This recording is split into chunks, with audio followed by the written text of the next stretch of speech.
the Hooker Chemicals and Plastics Corporation, looking for a new dump site, bought the canal, including the banks, and lined the cutting with thick clay. For 11 years between 1942 and 1953, Hooker Chemical dumped between 21 and 22,000 tonnes of chemical waste. Around 200 types of known chemicals were disposed of at the site. For example, lindane, which in large enough doses can cause damage to your nervous system. Hooker Chemical in 1953 sold off the land to the Niagara School Board for a princely sum of $1, and the dump was covered with soil. The Niagara School Board had been inquiring about the land as early as 1952. Originally, the chemicals company had sought to deed the land to the board for the sole use of a park. This was refused by the board, and instead the land was sold for $1 with an extensive contract limiting any future liability to the company from the waste buried below. As the housing needs in the Niagara Falls area increased in the 1950s, the now covered over Love Canal started to see development, starting off with the construction of the 99th Street School in its originally proposed location. However, after construction works had begun, some exposed waste led to the project being slightly moved, for fears of foundation issues due to the unstable ground. After the 99th Street School was completed and began teaching its some 400 students, another school, the 93rd Street, opened. After completion of the two schools, the committee sold off the remaining land to private and city developers for housing. Due to land being sold on, the dangerous chemicals were unknown by the new property developers. During various works in the area, including building sewers for the new properties, the clay cap and protective walls to the waste dump got damaged. Because of the lack of knowledge by the developers for the dangers below, no contamination monitoring took place. The damage to the clay linings allowed the deadly chemicals to seep into the ground and be washed away by rainwater. During construction work on the LaSalle Highway, some of the chemicals managed to find its way into some of the houses' backyards and basements. By 1972, nearly all the houses in the area were built, with many having their backyards adjacent to the old dump site. Throughout the 1960s and early 1970s, various residents complained of strange odours, minor unexplained fires, and odd puddles of chemicals. Between 1976 and 1977, high amounts of precipitation caused the ground water level to rise. In 1976, the Niagara Gazette reported over 2 months that materials from a chemical landfill between the 97th and 99th Streets had been seeping into basements of the homes in the area, as well as seeping into storm drains leading into the Niagara River. Something was not right with the area as trees died in people's gardens and the air became hard to breathe as noxious chemicals seeped out of the canal. The newspaper sent 2 reporters to a number of pumps around the area to carry out independent testing. The results indicated a presence of 15 organic chemicals, including 3 toxic chlorinated hydrocarbons. The articles in the Gazette prompted residents to start contacting the local government, and throughout the 1970s organised protests. The New York State Department of Environmental Conservation visited the Love Canal in late 1976 due to suspicions that Hooker had dumped Mirex during the area's tenure as a dump site. Mirex is a deadly chemical that has been used in pesticides. However, it has since been banned. During 1977, a study was undertaken around the homes closest to the canal and detected numerous volatile organic chemicals, suggesting a serious health threat in the air of the property's basements. In early 1978, reporter Michael Brown undertook a door-to-door survey investigating reports of elevated health issues amongst the Love Canal community. During his survey, multiple cases of birth defects were found. Around this time, several residents' protest groups were formed. On the 2nd of August 1978, Lois Gibbs of the Love Canal Homeowners Association began to rally residents. Gibbs had enrolled her son at the local school in 1977, and he had developed a number of conditions, including epilepsy, asthma, and a low white blood cell count. Lois would become a very well-known face of the whole disaster and the community's uphill struggle to get recognition for the health effects of the wider community. In August 1978, the New York State Department of Health declared the site a health emergency. The health order suggested closing the 99th Street School evacuating all pregnant women and all children under the age of 2. It also suggested limiting any time that residents spent in their basements and to refrain from eating any produce from home gardens. Governor Hugh Carey announced that the houses closest to the canal, known as the hazard zone, would be purchased, meaning around 239 families would need to relocate. Not long after the governor's announcement, President Jimmy Carter declared a federal state of emergency, allowing federal funds to be used in dealing with the unfolding health disaster. As a side note, Carter had a number of big things to deal with during his time as president. By the end of August, around 98 of the families had been moved on, with another 46 in temporary housing. By the time that the 200 plus families had been rehoused, the cost of purchasing the houses ran to around $7 million. The EPA set out to tackle the contamination in the area. Their plan involved a trench system to drain the chemicals from the canal into the sewers, adding a polyethylene containment around the outside of the canal and a new, more resilient clay cap. However, the works were considered controversial as the local activist groups pushed for an evacuation before excavation policy for the wider area outside of the deemed hazard zone, which is an understandable worry as various studies and medical surveys estimated that 75% of Love Canal residents would face elevated health risks. The tensions at the work site ran into fever pitch as protesters, including Mrs. Gibbs, were arrested, although charges would later get quietly dropped. Surveys around the 93rd Street School also showed elevated levels of contamination, and more families around the area began to try and move away. By 1980, around 710 families were being prepared for temporary evacuation. These families came from an extended 50 square block area around the dump and was funded by a second federal state emergency declaration. Some were to move only temporarily, where others moved out for good. Some were offered buyouts, where others were offered low-interest loans.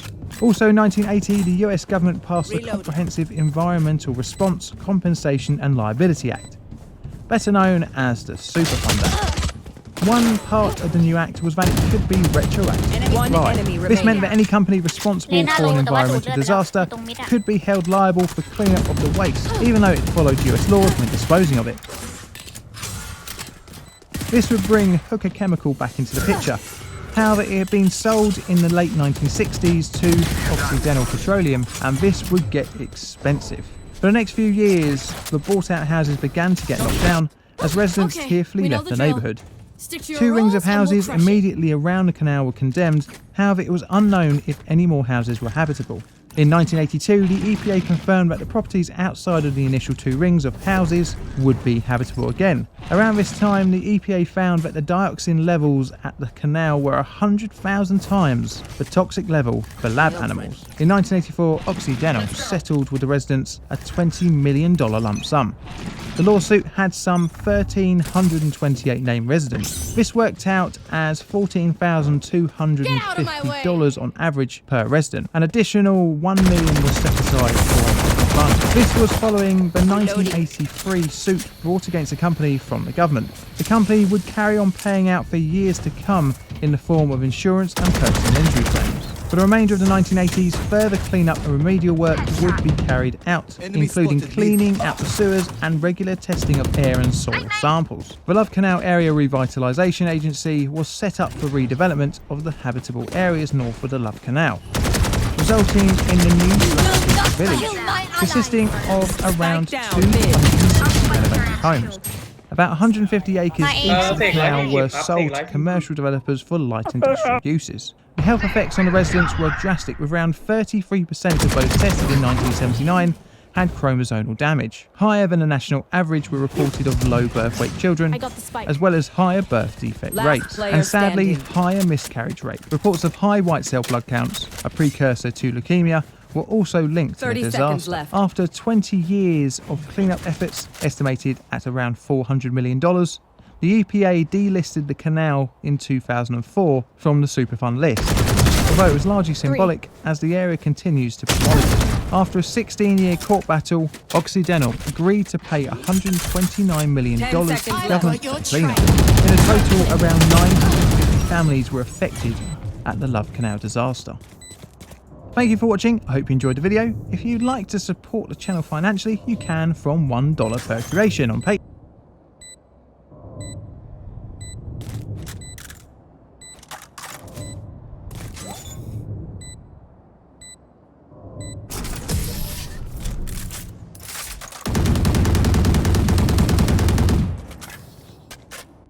much as this world hurt me, it's mine, and I will kill to defend it.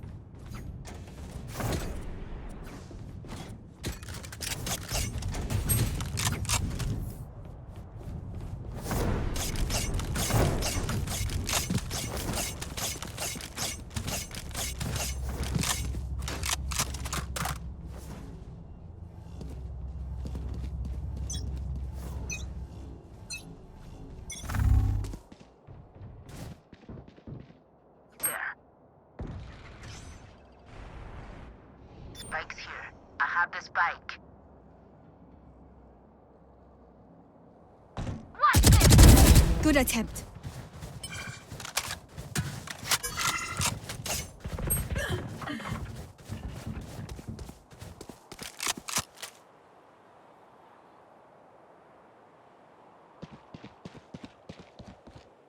Enemy spotted B.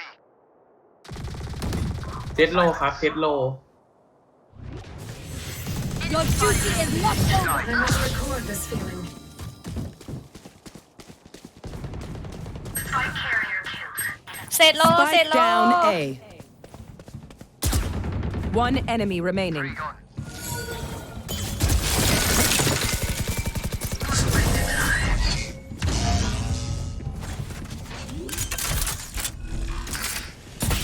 Race it to the spike sites.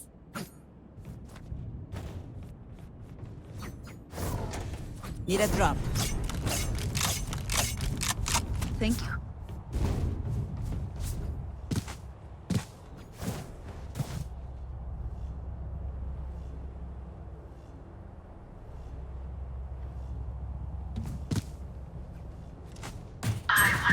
Right here. Right here. Spike's here.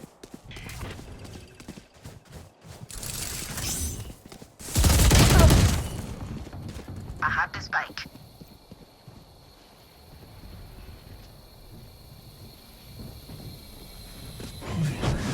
There. Toxin screen down. เลน่าอยู่มิด Down. On target. เอ็น Spike planted. Don't get in my way.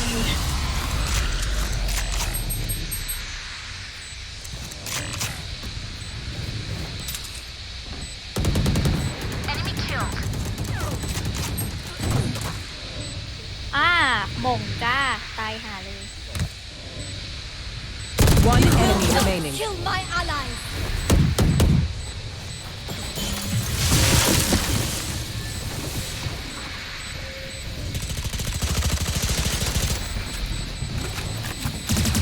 Last player standing. One enemy remaining. Clutch. Get out. Jet, you were the wind. So powerful. Well done.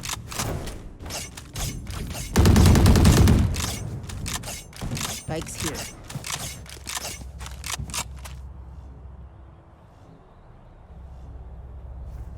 Spike's here. Funds to spare?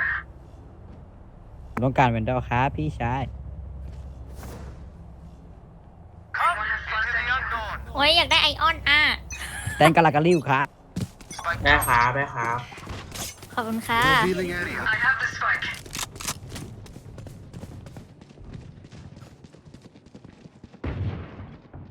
Enemy spotted B. Killed. Enemy spotted A. Reloading.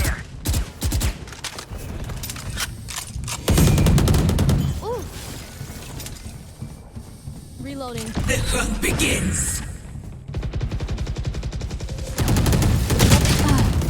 Nailed them. แฟรงค์ให้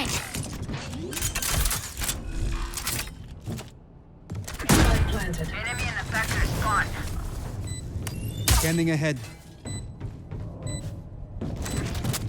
โอ้ยหิวหน่อยอ้าวตายแล้วดิวะเจ็ดแฟรงค์ One enemy remaining. สกายโลครับ